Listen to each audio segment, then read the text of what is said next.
Welcome to Under One Roof, the podcast that delves into the vital connection between health and housing. I'm your host, Dr. Tom Simcock. In today's special episode, we shine a spotlight on the housing transitions of refugees and explore the profound impact it has on their lives.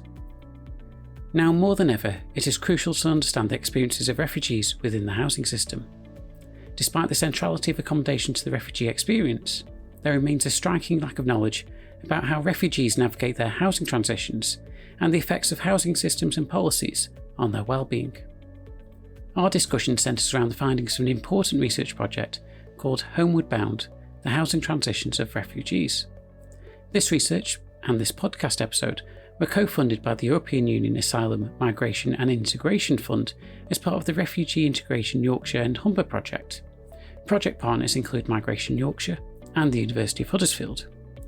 Today we have assembled a panel of experts to uncover the challenges refugees face in accessing safe, secure and appropriate housing in the UK. So join us as we dive into the findings and discover how the roof over our heads plays a crucial role in the lives of those seeking sanctuary.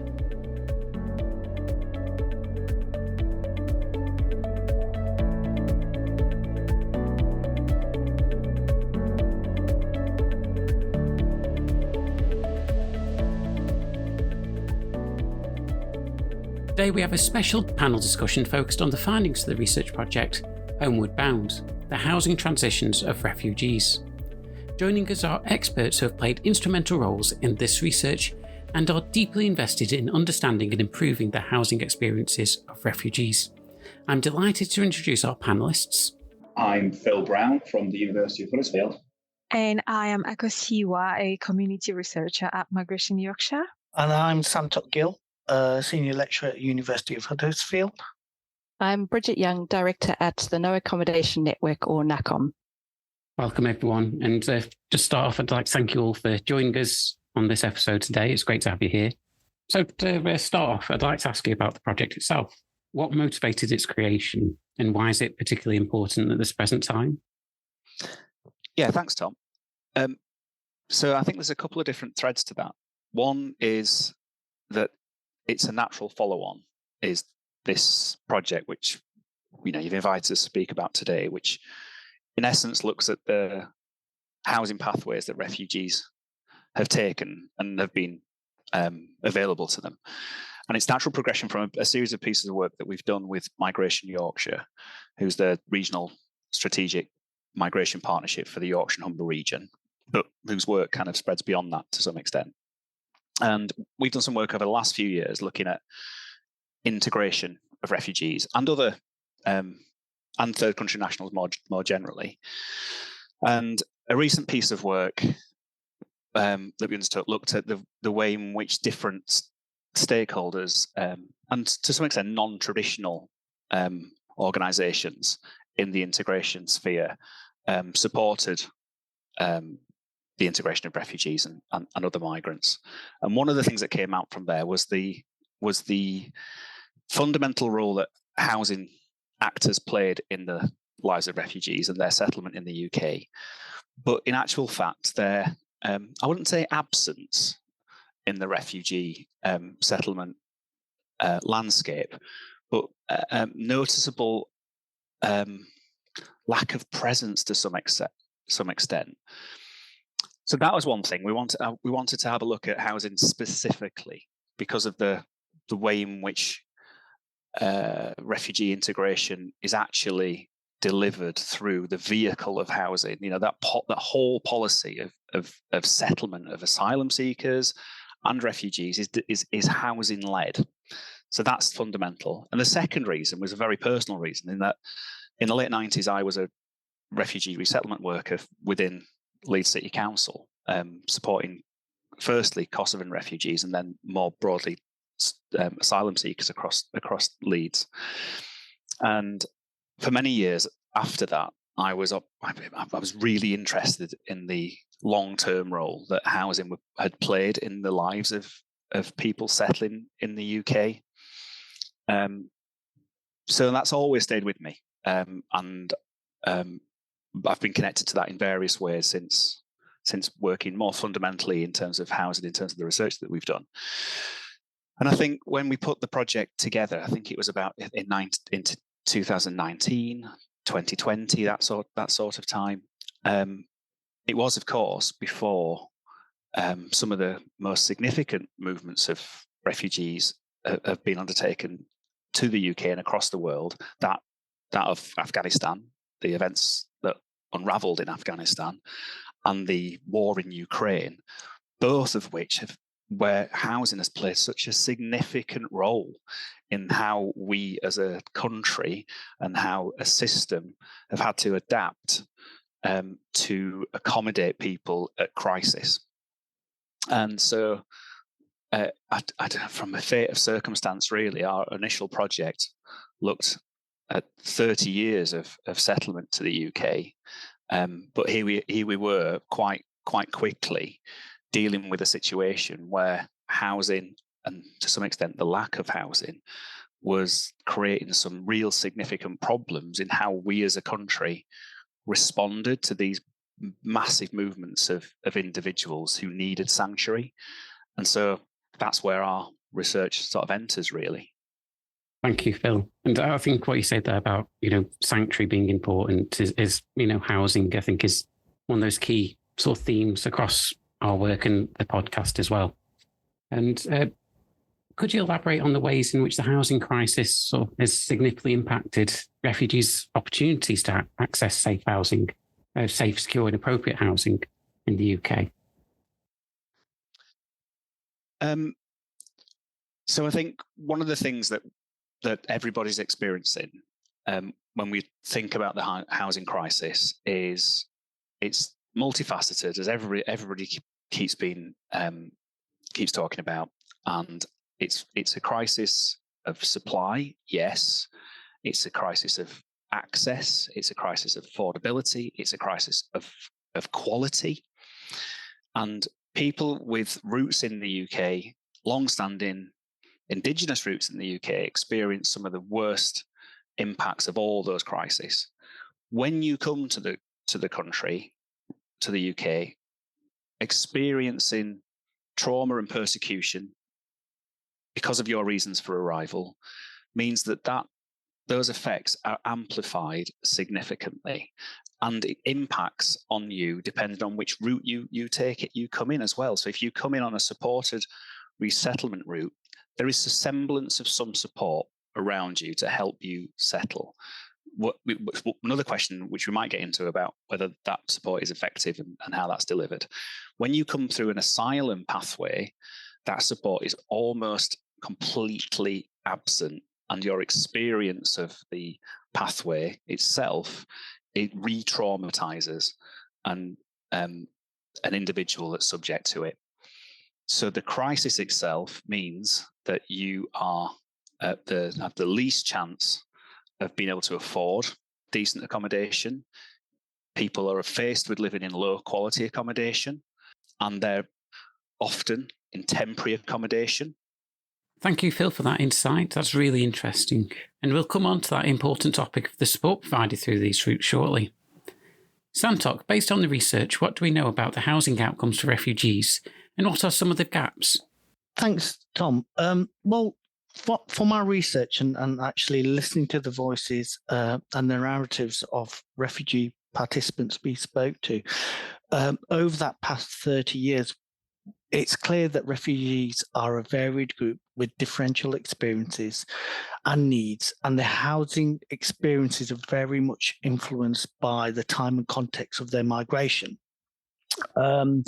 We've heard a lot about the current crisis in terms of housing, and we're also living in an environment where there's a particular discourses out there that project a level of hostility towards refugees that are quite, they're quite dominant at the moment, and that affects those experiences now. But they all face barriers of, navigating their housing pathways over that period of time. Some of the things we've will hear is that those people that are most vulnerable in society do face worse housing outcomes and refugees in that context are one of those groups that face those most multiple. It kind of multiplies. There's a whole range of further complexities out there as well. And in that context, going on in terms of, if we think about that kind of time and context of their migration, the asylum route does kind of lead to more complications and more difficulties in many ways. And it feeds into what other academics such as Mablin has called slow violence in that sense of the system, where there's a longer process, a longer period of dehumanization and othering that's taking place for those groups, and that kind of perpetuates the trauma that they've already experienced as well. But what we can sort of say is, in the current context and listening to those kind of stories on a case-to-case basis over the last 30 years, the one of the things with accessing housing and particularly upon receiving a positive decision, and like I said, from those that have come from the asylum route, that decision and the way they navigate that process has become a lot more challenging, in the current context. A lot more challenging in terms of housing, in terms of availability, the discussions of choice, whether there are any choices very much. And the whole kind of area discussion around space and location in which they move in as well, and for them to kind of make those kind of steps forward, you do need to also think about the importance of space for social networks to develop, where there's more awareness for opportunities for education or employment. So context really matters as well. Thank you, Santokh. And what I'd like to do is open up a few questions to the whole panel as well, and get broader views. And just thinking about sort of how does the housing system sort of play a crucial role in the settlement experience and lives of refugees? I don't know if anyone wants to jump in and... I'm happy to jump in. I think that picking up on what other colleagues have said earlier is how the impact of the housing crisis is not the fault of people seeking asylum, of refugees and other migrants, but they are absolutely at the mercy of it as well. And I think that, as has already been discussed, there's lots of issues around, lack of decent quality, affordable, accessible accommodation, that affects huge numbers of people in this country, but that people seeking asylum and refugees have additional hurdles and additional barriers to accessing a really tough market. I think that there is a wealth of evidence to show how damaging inadequate or insecure housing is, including, this research, which kind of lays that out, really well. But on the flip side, we also know how decent, secure housing allows people to breathe, allows people to heal and to flourish. And I think that so much of our time is spent on dealing with the consequences of the housing crisis. We don't spend enough time looking at what do we want things to look like, what are the opportunities, and then how do we work backwards and build a system that gets us there. And that is hard when we're dealing with such a massive issue. But I think that is where, if we look at the housing system and say, what do we want it to be and what can it achieve? And we spend so much time, understandably trying to address the almost mini crises within the big crisis that is the housing system. So I think that for me, and I think that did come out of this research, I feel that there are clearly things that need to be resolved, but the sense of what could be achieved, what the, And I think that it was really great the way it broke down different experiences according to different pathways, because that gives us an insight into when it works well, what needs to be in place, and how can the housing system play a positive role in people's journey and in people's safety and in people's healing. So yeah, I think that's something really positive. Stretching for glass half full maybe sometimes, but I think that we need to, and that's something I think we can do more of in terms of focusing on the role of the housing system. I think that in terms of what Bridget's just said there, in terms of what we found in the research, which we hoped we'd find some distinction between the different pathways, but not just different pathways as if you come through a resettlement program or if you come through an asylum pathway. We took that 30-year view, and of course, lots of things have changed in 30 years. And what we did, starting with those early resettlement programs of Bosnia and Kosovo, but also then thinking about what it was like to be an asylum seeker that was awarded refugee status in the 90s and the early 2000s. What we saw there was that more supportive, and I use that very with some caution, but that's that sort of supportive, more resourced approach to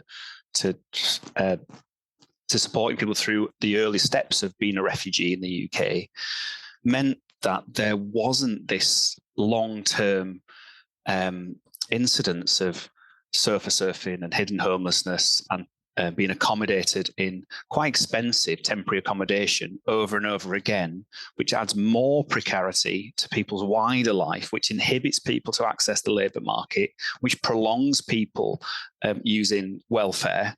What we were able to see is that people who could get access to social accommodation, social housing, or at least affordable accommodation, we were able to then see some elements of wider support and wider integration and settlement in society as a whole. And that's really, really important to see that distinction between what happens now and what happened previously. Thank you, Bridget and Phil. As you were talking, about the ideas of sanctuary, flourishing, and individuals being able to move on with their lives, that's really important. And we're talking about the support and the different types of support that were provided. Akosiwa, do refugees feel that the support they receive enables them to move on with their lives? Thank you very much. Yeah, definitely. I think the support, the first-hand support is very, very important because UK is a new country with a different system and a new life is about to be built. So even when people spend a lot of time claiming asylum or a lot of time in the asylum system before they are recognized as a refugee, I would say they were operating outside of the main system. So once they are recognized as refugees, they need that knowledge and understanding to be able to engage with the system and different services in the country. So that initial support is crucial for them to start building their new life. Throughout our research, I have noticed that people who I've noticed through people's story that those who had access to the right information and the support and the right support tend to navigate the system better. And they end up getting a job and having access to more affordable housing, and they eventually become independent. Like my colleague said previously, Phil said previously, it enables them to integrate faster and better. So newly recognized refugees, they often struggle not only with housing, but other aspects of integration. So they need that someone to guide them and show them how to acquire the basics, such as bank accounts, like getting national insurance number, so they can apply for jobs or apply for universal credit while they are finding their feet. So, and most importantly, the right step to take to acquire that social house, because it can be tough and it doesn't happen automatically. Like it was mentioned earlier, the formal support is not always available for everyone in a refugee group. Usually, caseworkers are usually allocated to resettle refugees for a longer period of time, sometime a year, sometime more. In some cases, whereas for people seeking asylum, those who come through the asylum route, has its completely different. They tend to turn to the informal network made up with friends, of course, people who have been through the system themselves, who knows what to do and when to do them. Apart from those people, they also go through, get their help and support from the community or the voluntary sector organizations. Yeah, so yes, the support is very, very important for them to move on. I just building up from what Akosiwa said there. I think from listening to those narratives of our participants and in our research, that having that special persons, and that can be a caseworker, particularly from resettlement schemes, and this is something that's developed more so over the last 30 years, has been really, really important for kind of navigating their housing pathways, navigating their education opportunities, knowing their rights. There's a range of different things that's made available to them in this new community or an area that they're living in, and that key person has been really important. And as Akosiwa says, it can be somebody who's a member of their community. It can be a community worker. It can be a health advisor that they've come across. And sometimes, particularly if we look at the asylum route, it can be luck, which is an interesting thing. It can be somebody, they're lucky they met somebody who introduced them to, made them more aware of education opportunities available here. So I think that having that key person has been really, really important. And our research has shown that the role of others is really important in navigating housing and opportunities out there. Can I just add to that, because I'm hard agreeing with everyone. And we are at NACOM, we're about to launch some research in July, qualitative research on people's experiences of an unsuccessful asylum claim and the impact that's had on them and their journey to seeking asylum. And something that really comes out strongly from that too is both the importance of informal networks, but also the importance of the access to the right information, ensuring people understand what their rights and responsibilities, what their options are at different stages. And I think that has a huge impact on someone's housing journey as well, because it is tough. It is a tough market, but if people have the right support and the right information to explore what their options are earlier on, without that institutionalization that, Phil touched on, without the sort of trauma of the experiences of homelessness and destitution, it just makes sort of taking up those options much easier, because you don't have the issue of kind of re-traumatizing additional pressures of going through that really tough time. So it has an impact on someone's asylum journey, for example, or what they know about accessing kind of work or welfare benefits, etc. But I think it also has a big impact on their housing journey too.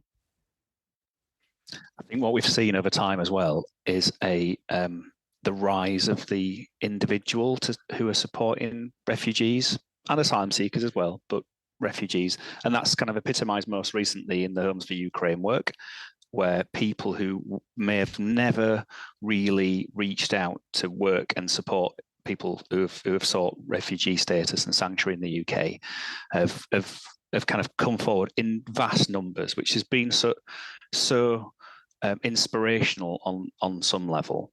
And again, we might touch on the impacts of that later down the line. But if you track through other as former asylum seekers, now refugees coming into the UK, the over time, the impact that those in the charitable sectors, voluntary sector, civil society have had is instrumental. The state has retrenched has pulled back from supporting refugees necessarily because of capacity issues and resourcing. It's not being resourced in the right ways. So for the best will in the world, local authorities and those in other statutory sectors just are not able to provide this kind of support that refugees so critically need. And so there's been brilliant workers in civil society reaching out, and I say workers, volunteers often who are unpaid befrienders, doing what they can to enable people to have some kind of a positive start in the UK. And that has been one of the defining features of our findings, really, our research, the power that people can have to change the lives of people that need it. Yeah, that's very true. Because I remember when we were working on the documentary, someone stressed on the fact that in some community, we asked her why she had it so difficult, and she said she gave us an example of two different community, not necessarily from a resettled refugee background, but someone who was claim asylum but belongs to a different community. And that person said to us that they are so organized and they have a designated person that have a direct interaction with the services, with a formal support network, and that enables the people from that community to thrive, to excel better than her, because she doesn't have no one to speak to, and she was having issue with the language as well. At the beginning, she couldn't speak English. She had needs, but she couldn't express them to anyone because there were nobody available. So yeah, people in the community are very instrumental in people settling in the UK. Thank you all. That's really interesting. And thinking about settlement, a key aspect is finding a house to potentially call home. What are the different experiences of refugee groups in terms of their sort of housing pathway experiences? That's a really big question, Tom. And I think one of the things we need to sort of keep re-emphasising that refugees is just a category of people, that it's just a way for us to categorize a whole diverse group of individuals.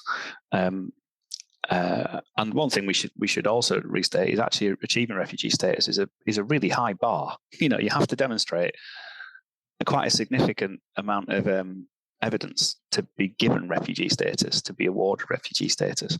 And those that do come from various backgrounds, and they have various familiarities with systems. They come, depending on what routes, into the UK with various and differing amounts of support and resources to draw upon. And those things combined influence how you engage with that housing system, or systems to some extent. What we're seeing more and more is that if you come through an asylum pathway, you have 28 days from receiving a positive decision. So that it's very bittersweet. You get awarded refugee status, but in effect, by default, you've given 28 days eviction from the property that you may have been in for years, in a community for years. You're given 28 days to leave. So, and that's can be significantly less if that letter's delayed, or if something happens on the way to you being notified of that decision. So that then impacts hugely on your next steps. And what typically happens is that you end up in some form of temporary accommodation. So yes, you have choice, but that choice is constrained by the structures that surround you. If you're very lucky, you get access to a private rented accommodation.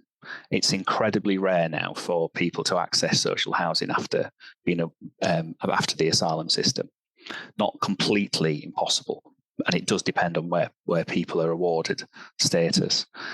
So that kind of level of choice is very, very constrained, and we have some quite difficult examples in the work where people talk about when they've reflected on that 28-day period and describe to us the both relief of having some certainty, but also the chaos that then ensues when you have to not just leave your home. You might have kids at school. You need to then access some form of support, financial support, usually the welfare system. You need a national insurance number. People are not wanting to use the welfare system. People want paid work. If you're an asylum seeker, you've not been able to work all of that time as well. There's a whole load of disruption that happens at that point, which means that your ability then to navigate the system in its fullest effects are significantly limited. And once you are then moved on from that accommodation, that is very difficult to move on from, because you start to the structure then starts to compound your exclusions, if you like, and moving to provide a deposit for another property. How do you raise the money to provide a deposit?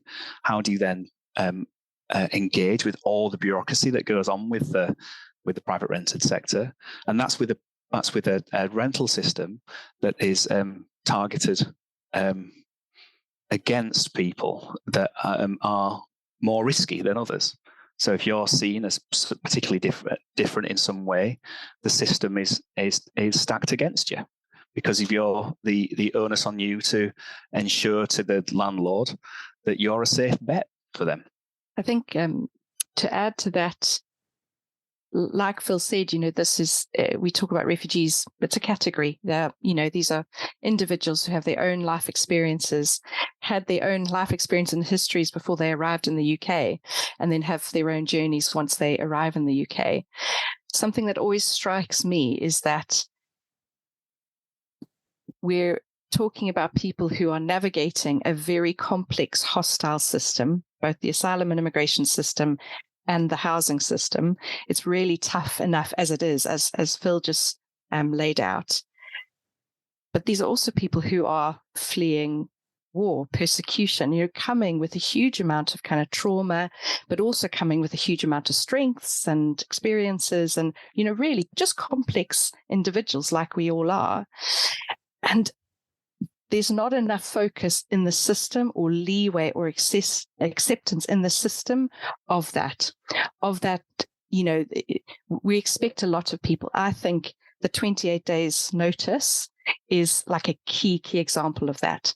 How ridiculous to expect anyone, a family with resources, with savings, with other family that they can rely on, that would be difficult enough to get 28 days notice and then have to uproot and change your life, try and find accommodation in your local area that that was available and affordable and all that sort of thing.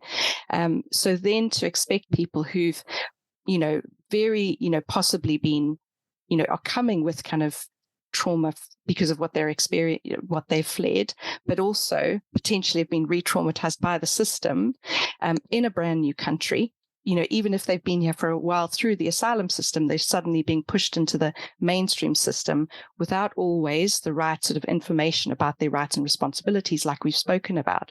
And I just don't think the system sees people enough and accounts for people enough within that. And actually, that's a real failure, because any system should be able to allow the human journey through that and allow some flex and acceptance. And that's just, I think, is really important to always focus on, that these are human beings with huge complexities going through the system. And we build in very little kind of leeway and sort of support for the complexities of us as human beings. We talk about the complexities of individuals and the experiences of going through this system. What impact does these housing experiences and the system have on the mental health and well-being of those experiencing this process? There are huge impacts on mental health and well-being. It's hard for refugees. We know that we know for everybody that housing has a instrumental impact on your health, physical health, mental health. We know that having somewhere secure to live is a bedrock foundation in your ability to feel safe and secure, which addresses some stress, as well as all of those things that are attached to having access to somewhere safe and an environment that is healthy. We know that refugees who have already gone through a significant trauma, and we always forget the pre-migration experiences of refugees. We only start to think of people as refugees when they set foot on land, when they arrive in the UK. People who have sought refugee status have often gone through months, in the case of places like Ukraine, years if you've travelled from, say, the Sudan or somewhere like Syria, of disruption, of trauma, of witnessing horrific things, of the journey itself. Those things play an instrumental role in your life in any new country. People have often been in refugee camps for years, or temporary cities in Africa, in some country in Africa, for years prior to being either supported to arrive in the UK or arriving through an asylum route.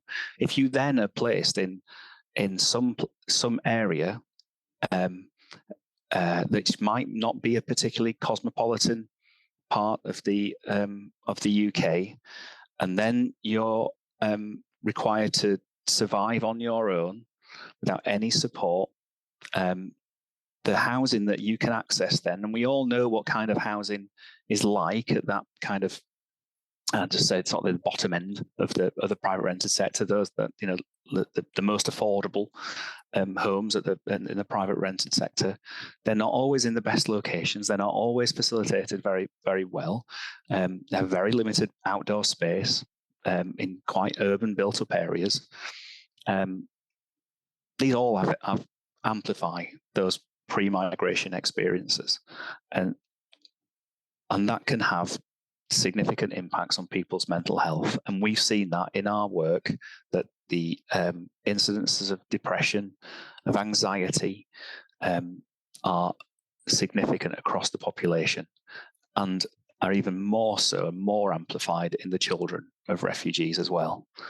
And we often forget that it's not just about numbers, it's not just about burden sharing, it's not just about how many people communities can take in their areas. All these things have a very real impact on the people concerned. People that didn't ask to be a refugee, people that don't want to be classified as refugees for a long periods of time. They want to just be like everybody else. People want a safe place to live, and they want to work, and they want a life. I think that's a really important insight there, and I think, you know, that is what most people want in terms of a safe, secure home and a good life. Coming back to the research findings, I think, you know, the research findings highlight that certain groups of refugees, such as those with disabilities or identifying as LGBTQ, face enhanced levels of vulnerability. Can you elaborate on the specific challenges these groups encounter within the housing system? Thank you very much. The refugee group is quite diverse, and I think these challenges are usually common among refugees who come through the asylum route. We know finding a suitable accommodation and affordable one, for that matter, is not an easy task, especially for a new refugee. Imagine how challenging that could be for a new refugee who does not yet have a suitable employment, or is perhaps on a low-income job. We know due to the unavailability of social housing that we are all aware of, the councils often encourage people to turn to the private sector, the private rental, which is it feels to me like a huge ask, knowing where the landlord stands regarding refugees or people on universal credit. You will agree with me that this would obviously be harder for an individual with any disability or special need. First of all, because a private landlord may not have a disability-friendly property and might not even want to incur extra costs to adapt his property to suit the need of a new refugee. Or someone on universal credit, like I mentioned earlier. So this person has no choice but join the loan queue of social housing, where single people are not often a priority. So they would then become homeless and get moved from one emergency accommodation to another, which, from what we heard during our field work, happened to be very stressful for them. So that explains the level of vulnerability people are exposed to. The experience of people with no disability, I'm not saying is smoother, but it's more difficult with someone with disability to embrace all those challenges, knowing that they might not have a family member in the country or someone to run to, or maybe they could face the language barrier. You never know what sort of issue they embrace or what sort of issue they're struggling with. So it made it 10 times difficult for them to navigate the system as compared to someone with no disability.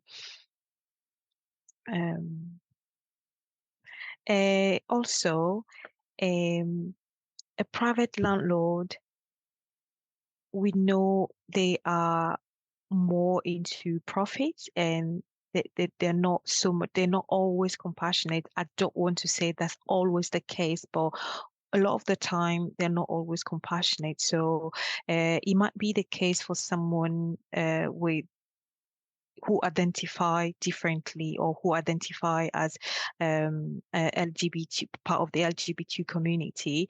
They may not be welcome in a certain community because people can be homophobic sometimes in their behavior. So those are the elements attached to the already difficult situation new refugee or people with refugee status face when it comes to housing. I do have an example of two people. First, a mother, a wheelchair user, and a young man. They both receive a positive decision, face the same housing issue, sought support from the same local charity organization. However, the experience was not the same for both of them. The young man was both placed in a shared house while he waits to be given a permanent accommodation, whereas the woman, although she was also placed in a hotel, she faced a real-time homelessness because she was only allowed to stay the night, move in the morning with all her luggage, with a baby, roam around town until night when she can go back and lay her head. So it shows you how challenging things can be for those group. Yeah, it's more challenging for them.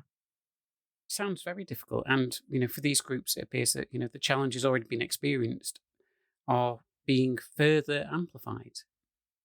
Thinking about the research project, I think a key theme has been about doing things differently, such as the different types of research output that have been produced.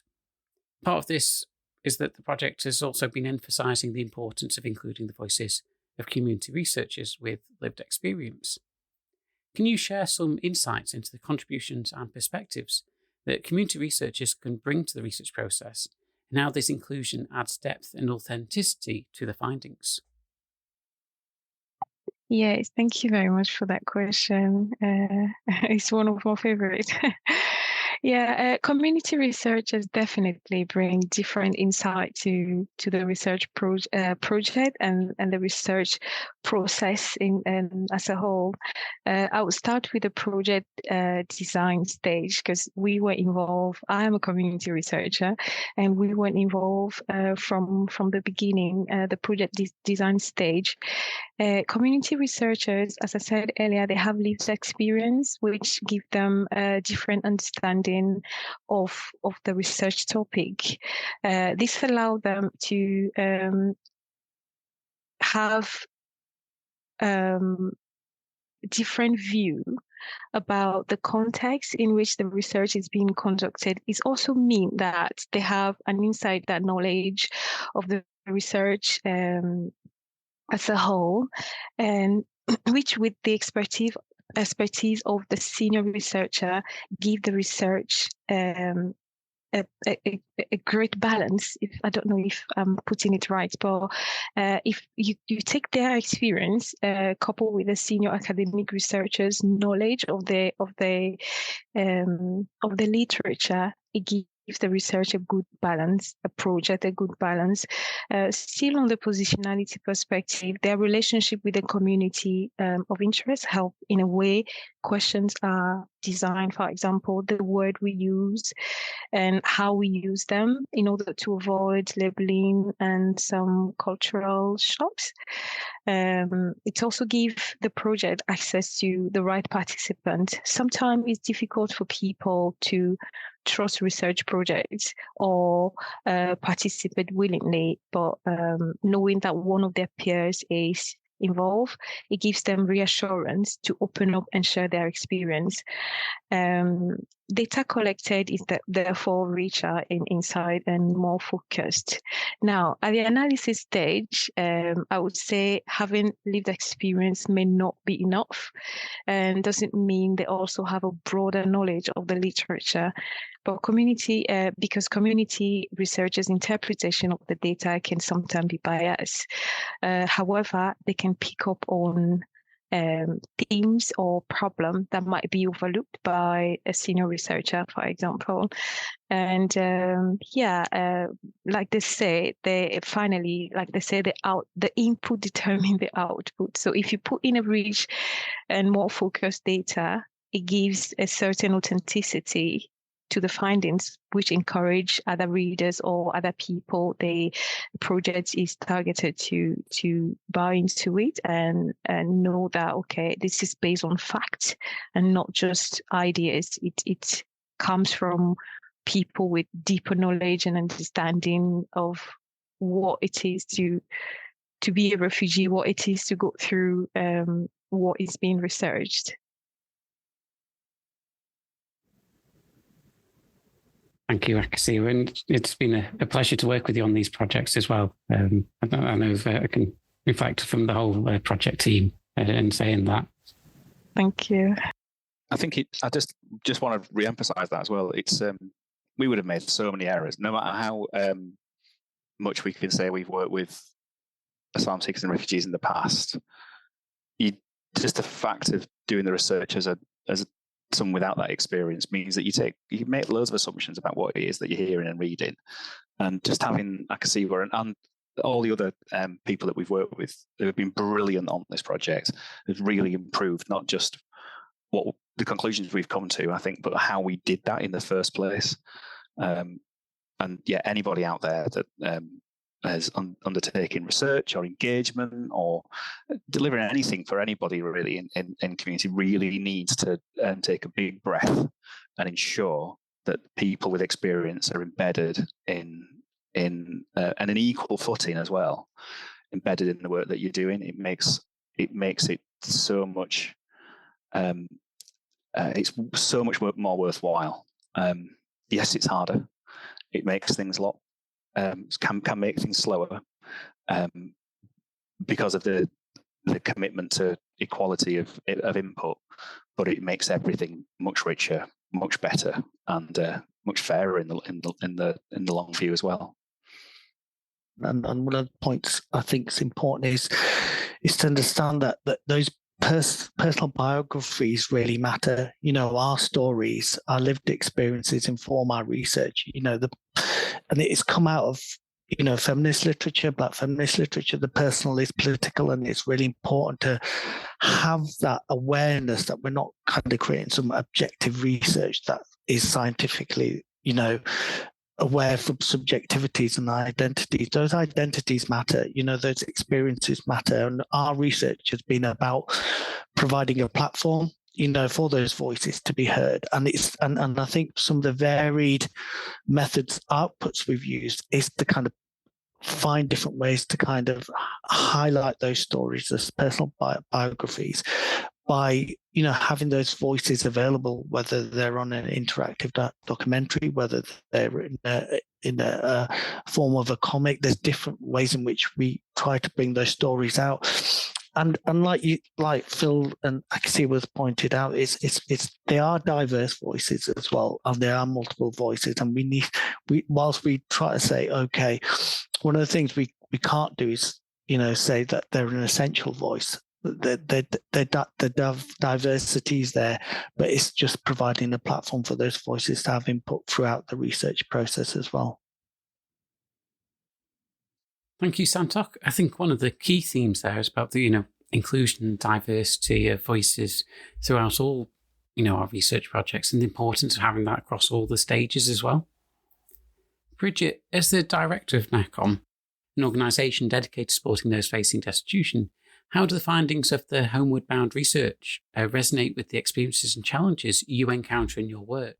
So at NACOM, our work historically looks at where people have kind of fallen out of the system, fallen through the safety net, and looking at how people need support back into the system, whether that's about making a fresh asylum claim and getting back into asylum support accommodation, or whether it's about understanding options and entitlements once you've got status. So that sort of provision of temporary accommodation and support to help people out of that incident of homelessness and destitution. That's still very much a core focus, but what we're seeing more and more is how access to move on accommodation, sort of some of the pathways that Homeward Bound really focuses on, is becoming more and more challenging and is having a knock-on effect to everything that the network is doing. Some of this is about availability and affordability of housing stock. Some of it is about the right type of support at the right time for people. Some of it is about recognizing where people go to for help. We've talked already about how the research strongly focuses and highlights the importance and prevalence of informal networks. So what I think is great about the research and really resonates with what we talk about at NACOM is how housing for refugees sits within this dual system of like the asylum and immigration system and the housing system. And obviously there are other hugely important and related areas of our lives around access to justice, I think particularly for us at NACOM, but also health, education, all the other things that we've touched on today.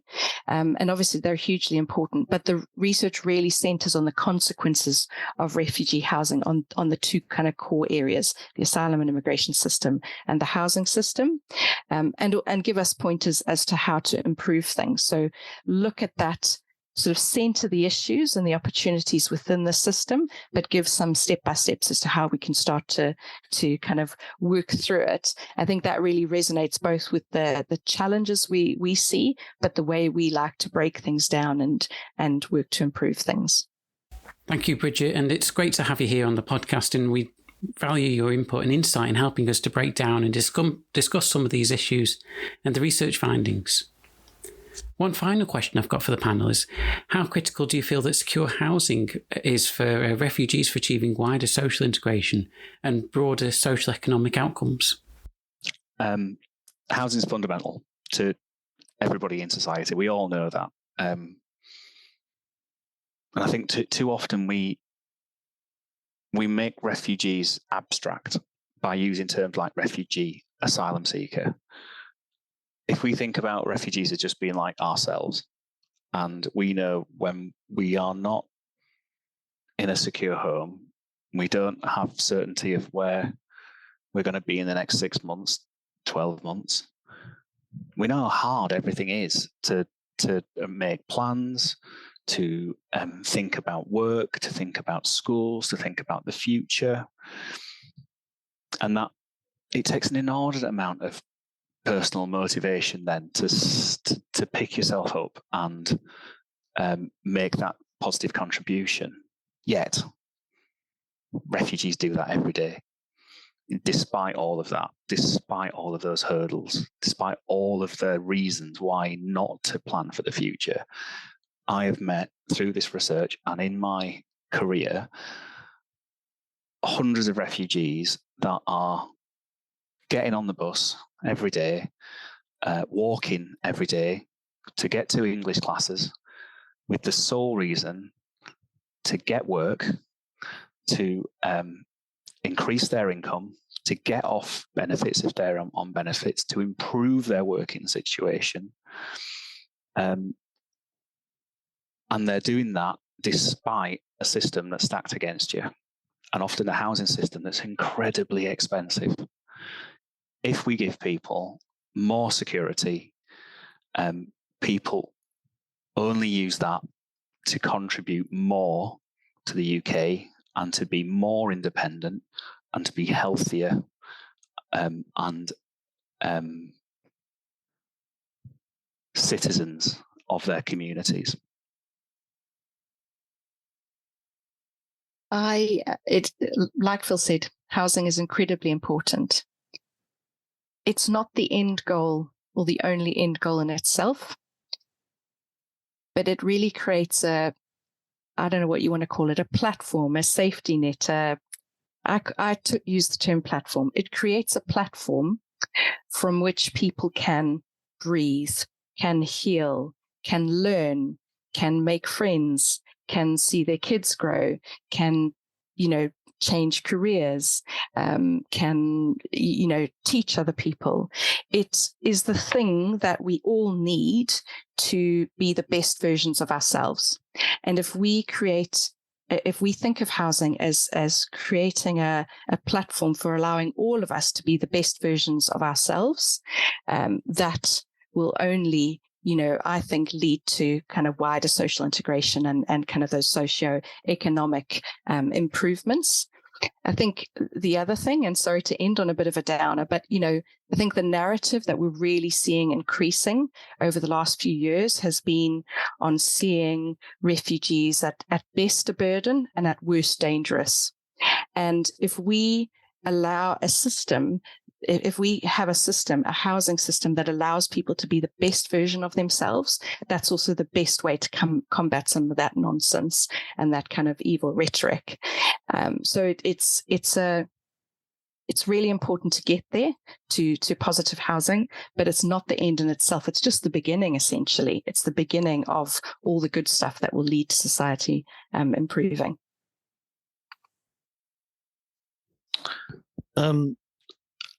Secure housing is sort of really essential for refugees to achieve a sense of belonging within their local areas, and I think more recently that's become harder. Developing that sense of belonging. Migrant communities have experienced a sense of belonging, difficulties in doing that for a number of years now, but that sense of belonging is really important, so we can sort of see that positiveness that refugees can bring to community life.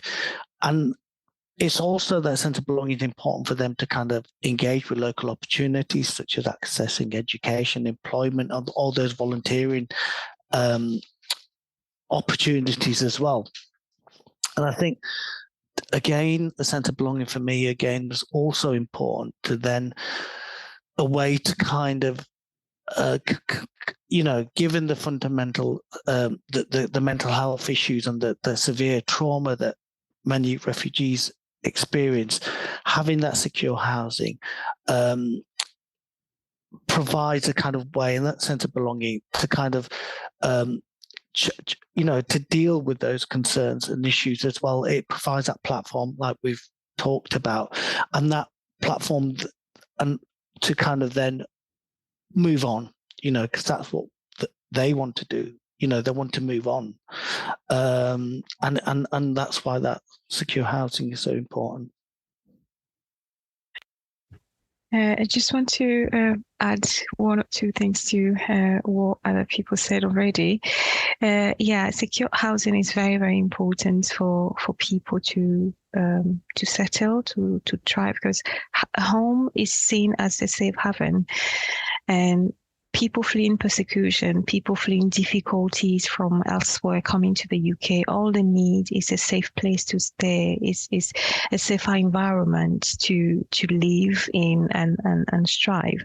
But we know something has been created around immigration in the UK. A certain environment has been created. So if we can all see refugees, like Phil said earlier, as ourselves, we see one another as one, and show a little bit of love, compassion, and care, a lot of our problem that we're facing today will be resolved. We will not reserve some kind of houses, some low quality houses to people. There are things we will not even consider doing. Thank you. Thank you all. And I think, those messages of compassion, remembering we're talking about people, and the metaphors about home, Bridget, you specifically mentioned about, it being about a new beginning, the foundations or platform for flourishing in society. I think that's really important for us to think about as we go forward. Thank you again for joining us on this episode. It's been a really interesting discussion, and it's been great to have you join us. Thank you. Thanks, Tom. Thank you very much. Thank you, everyone.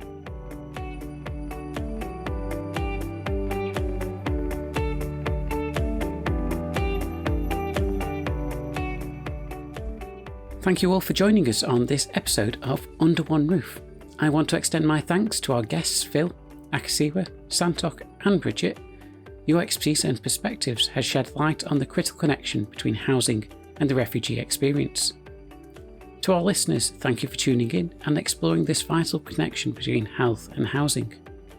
We hope this episode has provided valuable insights into the challenges faced by refugees in accessing safe, secure and appropriate housing in the UK.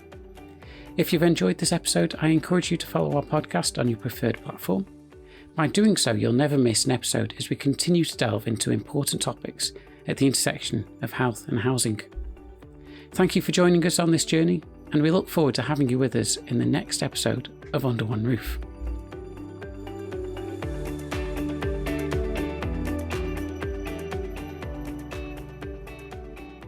This publication has been produced with the financial support of the European Union Asylum Migration Integration Fund. The contents of this publication are the sole responsibility of the University of Huddersfield and in no way reflect the views of the funder, the European Commission or the United Kingdom Responsible Authority, UKRA. Neither the European Commission nor UKRA is liable for any use that may be made of the information in this publication.